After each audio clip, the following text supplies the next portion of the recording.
Fen, emang bayi itu bisa berkembang bagaimana ya? Aku juga belum paham banget tuh, Yar. Kita tanya ke siapa ya kira-kira yang paham? Tenang, Yar, aku ada kenalan namanya Putri. Dia akan menjelaskan mengenai hakikat perkembangan. Yuk kita simak. Wah, ayo Pen. Baik, mengenai hakikat perkembangan yang dikemukakan oleh Sunarto dan Hartono pada tahun 2008, bahwa perkembangan itu sesuai dengan prinsip ortogenesis, yaitu perkembangan berlangsung dari mulai keadaan global dan kurang berdiferensiasi sampai kepada keadaan diferensiasi, artikulasi, dan integrasi meningkat secara bertahap. Kemudian pada Yusuf tahun 2019 mengartikan perkembangan sebagai perubahan progresif dan kontinu atau berkesinambungan dalam arti individu dari mulai lahir sampai mati. Pengertian lain dari perkembangan adalah proses perubahan dalam diri individu atau organisme, baik fisik maupun psikis, menuju tingkat kedewasaan atau kematangan yang berlangsung secara sistematis, progresif, dan berkesinambungan baik menyangkut fisik maupun psikis. Jadi, pada hakikatnya perkembangan adalah suatu proses perubahan pada seseorang ke arah yang lebih maju dan lebih dewasa. Hakikat perkembangan ini dapat dilihat paling tidak dari 3 konsepsi, yaitu konsepsi asosiasi dan neo-asosiasi, konsepsi Gestalt dan neo-Gestalt, dan yang terakhir konsepsi sosiologisme. Pada konsepsi asosiasi, terdapat John Locke yang mengutarakan teorinya yaitu sebagai tabul rasa, artinya bahwa bayi itu adalah laksana kertas putih yang bersih yang belum terisi apa-apa. Lalu sedikit demi sedikit kertas putih itu terisi melalui pengalaman-pengalaman yang didapatkan anak yang kemudian dapat membentuk perilaku anak. Sedangkan menurut pendapat Watson Pavlov, pada perkembangan itu merupakan kumpulan dari refleks yang karenanya sudah terlatih sedemikian rupa, sehingga membentuk tingkah laku yang bersifat konstan. Kemudian, pada Thorndike berpendapat bahwa perkembangan itu pada hakikatnya adalah kumpulan dari kebiasaan-kebiasaan yang terus-menerus dilakukan, akhirnya membentuk tingkah laku yang kompleks tetapi khas. Kemudian, konsep Gestalt dan neo-Gestalt. Pada konsep Gestalt ada Wiedemer, dia berpendapat bahwa pengamatan mengandung hal penting yang melebihi jumlah unsur-unsur. Dari konsep Gestalt ini muncullah konsep yang hampir sama dan disebut dengan neo-Gestalt.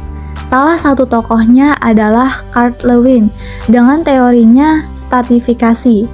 Menurut teorinya bahwa pribadi manusia itu terdiri dari lapisan-lapisan atau strata. Makin dewasa seseorang, maka makin bertambah lapisannya. Berbeda dengan kedua konsep di atas adalah konsep sosiologisme. Menurut konsepsi ini, anak itu pada mulanya adalah sosial atau belum mengenal norma-norma sosial yang dapat perkembangannya berubah ke arah sosial.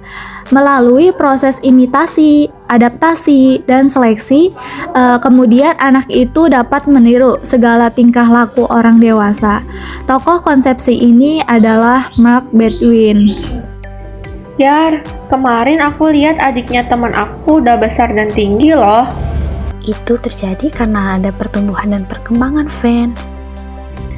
Kok kamu tahu sih, Yar?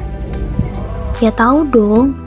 Tapi buat penjelasan lebih jelasnya, kita tanyakan Putri aja yuk.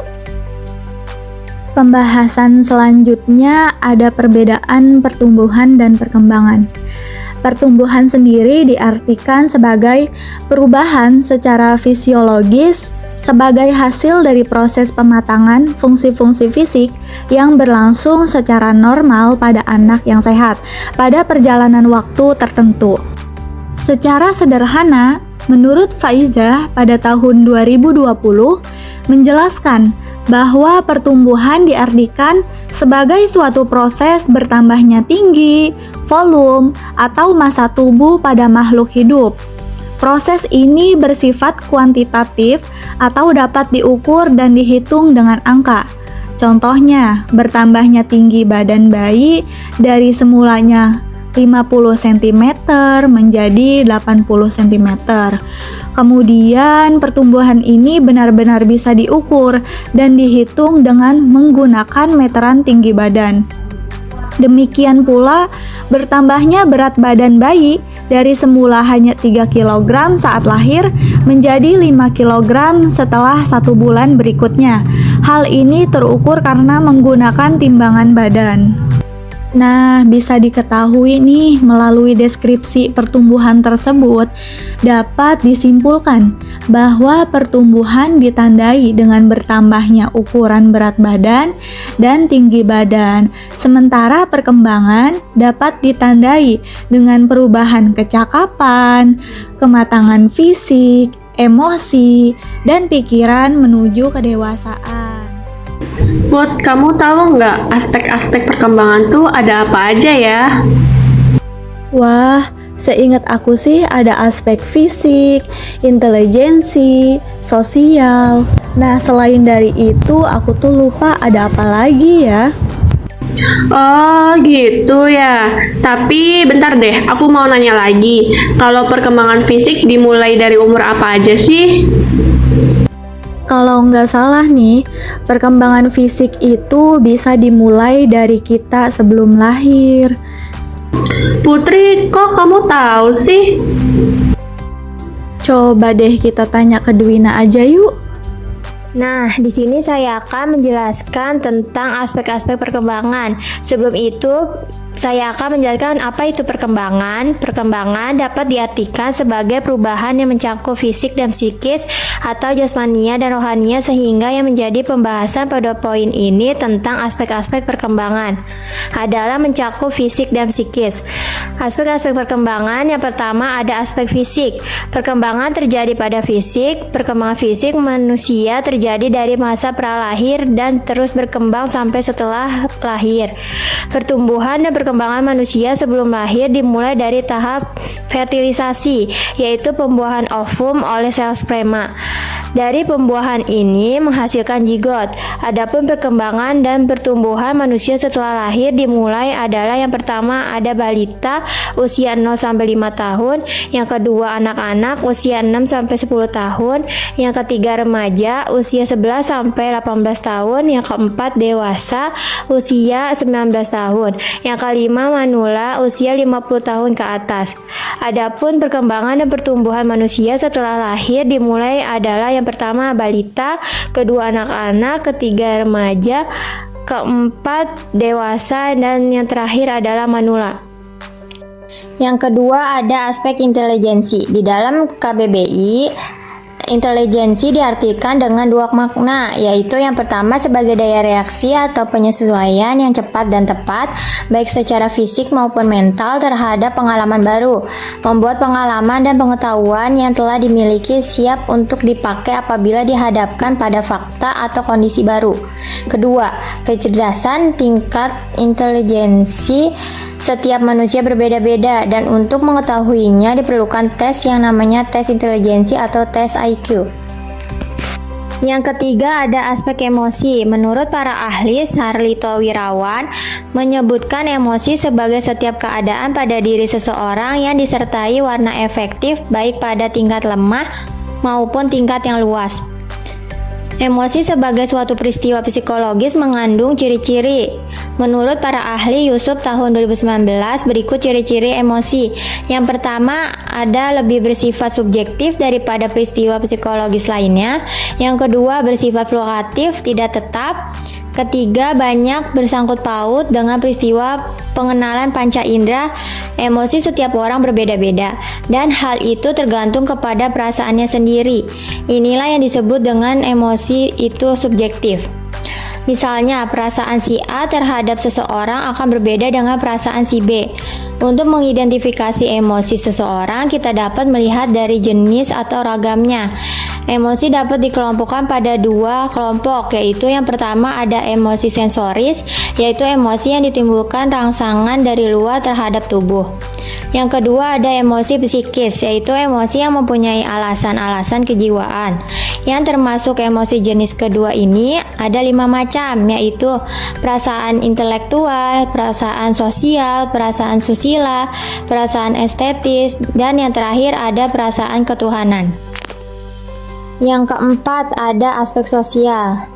Nah, di sini aspek sosial ini dapat diartikan pula sebagai proses belajar untuk menyesuaikan diri terhadap norma-norma kelompok, moral, dan tradisi, meleburkan diri menjadi suatu kesatuan, dan saling berkomunikasi dan bekerja sama. Menurut para ahli Yusuf tahun 2019, perkembangan sosial anak sangat dipengaruhi oleh perlakuan orang tua terhadap anak dalam mengenalkan anak ke lingkungan sosial dan norma-norma sosial. Di dalam lingkungan keluarga, orang tua mengenalkan sosialisasi kepada anak. Menurut para ahli Ahmadi tahun 2004 ada 3 tujuan sosialisasi dalam keluarga, yaitu yang pertama ada mengajarkan tentang penguasaan diri, kedua mengajarkan nilai-nilai, ketiga mengajarkan peranan-peranan sosial. Hal penting dalam perkembangan sosial anak adalah memperkenalkan anak pada lingkungan sosial yang akan membawa pengaruh positif terhadap perkembangan kepribadiannya, karena akan sangat berpengaruh terhadap perilaku dan akhlak. Dalam hal ini, orang tua sangat berperan untuk mengawal perkembangan sosial anak. Yang kelima ada aspek bahasa. Bahasa termasuk ke dalam aspek perkembangan. Karena sebagaimana kita ketahui, ketika bayi lahir, bayi belum mampu berkata-kata. Bahasa yang dimiliki bayi adalah menangis. Melalui menangis, bayi ingin menyampaikan sesuatu kepada orang tua bahwa dia lapar, tidak nyaman, takut, gelisah, sakit, dan lain sebagaimana. Menangis ini merupakan bahasa bayi yang disampaikan sebagai alat komunikasi. Anak mengenal beberapa kata melalui indera yang dia dengar. Maka dalam masa ini sangat baik sekali jika yang diperdengarkan ke telinga bayi itu adalah kata-kata yang baik, sopan, dan santun, dan yang lainnya, karena akan diingat dan diartikan kembali oleh anak. Jika orang tua atau pengasuh sering mengucapkan kalimat-kalimat baik, maka bahasa itulah yang akan diucapkan oleh anak. Yang keenam ada aspek bakat. Dalam Kamus Besar Bahasa Indonesia, salah satu arti bakat adalah dasar kepandaian, sifat, dan pembawaan yang dibawa sejak lahir. Bakat ini merupakan kemampuan tertentu atau khusus yang dimiliki oleh seorang individu yang hanya dengan rangsangan atau sedikit latihan bakat itu bisa berkembang. Bakat dapat berkembang dengan cepat jika ada fasilitas yang dapat mengembangkannya, misalnya melalui latihan atau sarana pendukung lainnya.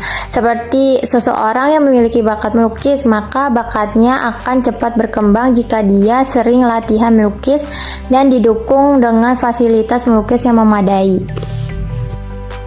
Terakhir, yang ketujuh ada aspek sikap, nilai, moral. Pada masa bayi, belum dipersoalkan tentang moral. Seiring dengan pertumbuhan dan perkembangan fisik dan psikis, maka anak pun mengalami perkembangan sikap, nilai, moral. Dalam perkembangannya, anak mengenal aturan-aturan atau moral, namun masih relatif rendah, terbatas. Melalui aturan ini, anak mengenai nilai boleh dan tidak boleh, baik dan tidak baik. Sedini mungkin orang tua harus membina moral anak agar anak menjadi manusia yang bernilai dan tahu aturan atau norma. Karena perkembangan moral anak sangat dipengaruhi oleh faktor lingkungan, terutama orang tua. Win, kamu tahu nggak kalau ada suatu peribahasa mengatakan buah yang jatuh itu tak jauh dari pohonnya? Kayaknya aku sering dengar peribahasa itu, Put. Tapi emang kenapa? Berarti kita berkembang salah satu faktornya yaitu orang tua kita. Oh iya, Put. Tapi selain itu, faktor lain apa yang mempengaruhi perkembangan kita? Nah, aku juga nggak tahu nih. Coba kita tanya saja sama Feni yuk. Hayu, kita tanya Feni aja. Hai teman-teman, dengar-dengar kalian pengen tahu ya apa saja faktor perkembangan pada anak? Simak terus penjelasan aku ya. Nah, tadi ditanyakan nih teman-teman sama Putri dan Duina mengenai apa saja faktor-faktor yang mempengaruhi perkembangan. Jadi, faktor-faktor yang mempengaruhi perkembangan itu ada dua. Yang pertama yaitu faktor lingkungan dan yang kedua ada faktor genetik. Terdapat faktor genetik atau disebut dengan faktor herediter. Faktor genetik merupakan faktor keturunan yang diturunkan melalui gen-gen dari orang tua kandung sejak masa konsepsi, baik berupa fisik maupun psikis. Fisik yang diturunkan orang tua kepada anak, misalnya postur tubuh tinggi, posisi gigi, kemiripan wajah, dan bentuk wajah. Sedangkan psikis yang diturunkan orang tua kepada anak berupa sifat-sifat, watak, dan kepribadian. Jika orang tuanya pendiam, maka cenderung anaknya pun akan mengikuti sifatnya orang tua, yaitu pendiam.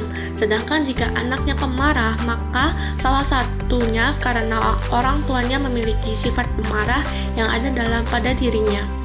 Nah, maka dari itu, faktor ini sangat mempengaruhi perkembangan individu.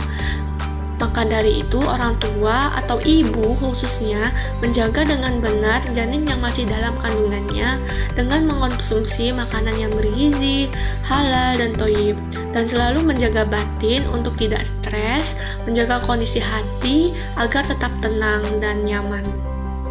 Nah, selain ada faktor herediter, terdapat juga mempengaruhi perkembangan individu yaitu faktor lingkungan.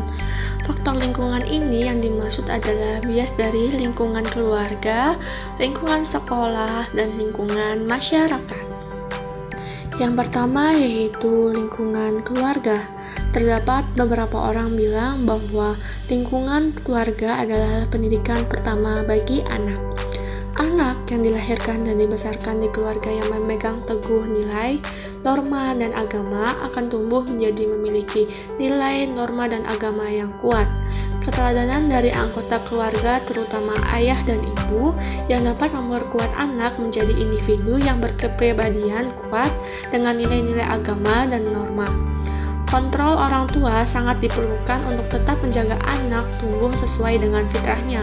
Orang tua tidak bisa digantikan oleh pembantu rumah tangga ataupun dengan yang lainnya, karena pendidikan dan pengawasan ini sepenuhnya menjadi tugas utama orang tua.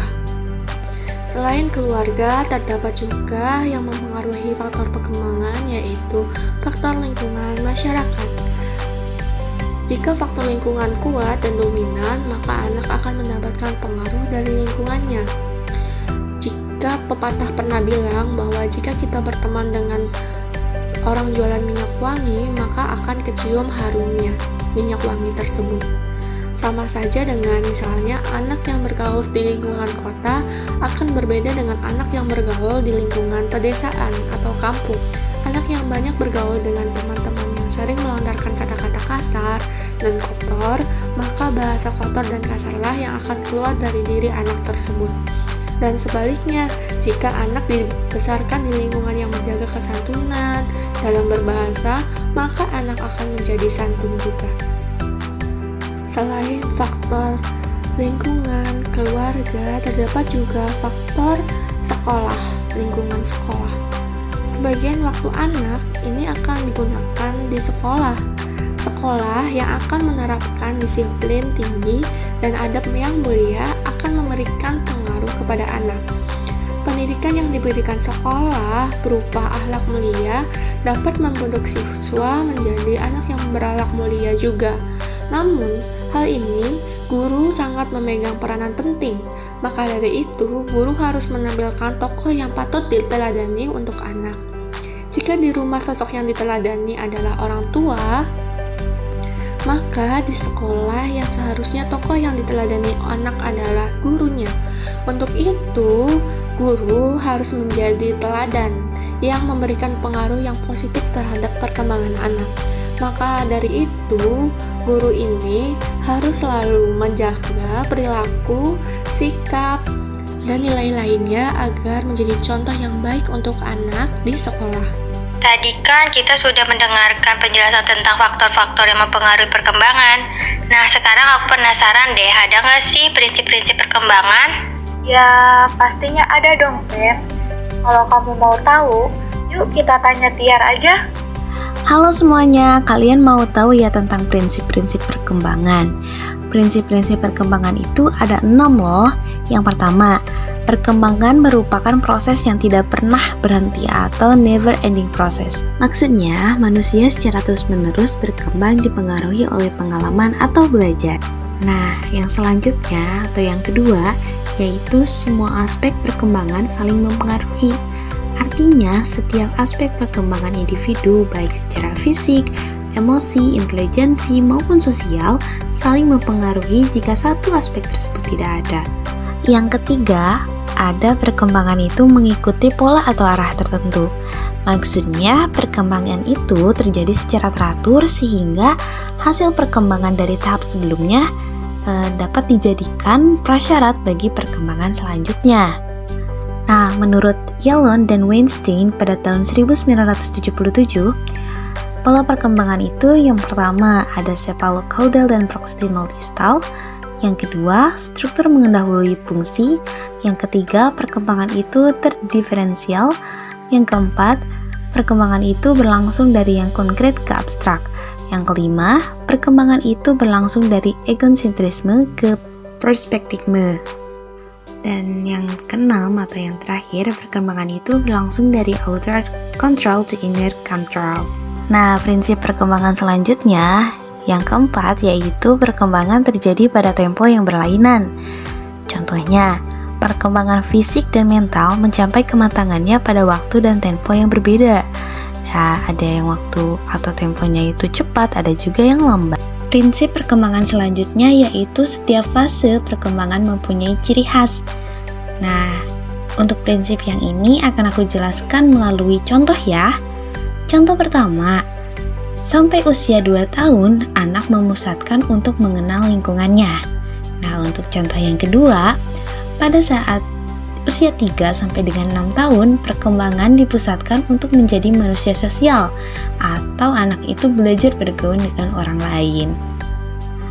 Prinsip perkembangan yang keenam atau terakhir, yaitu setiap individu yang normal akan mengalami tahapan atau fase perkembangan. Hal ini diartikan dalam menjalani hidupnya yang normal dan berusia panjang, individu akan mengalami fase-fase perkembangan. Nah, sekarang bagaimana teman-teman? Sudah paham belum mengenai konsep dasar perkembangannya? Kalau sudah paham, kami pamit undur diri ya. Semoga ilmu yang kami sampaikan dan teman-teman dengar itu dapat bermanfaat. Dadah!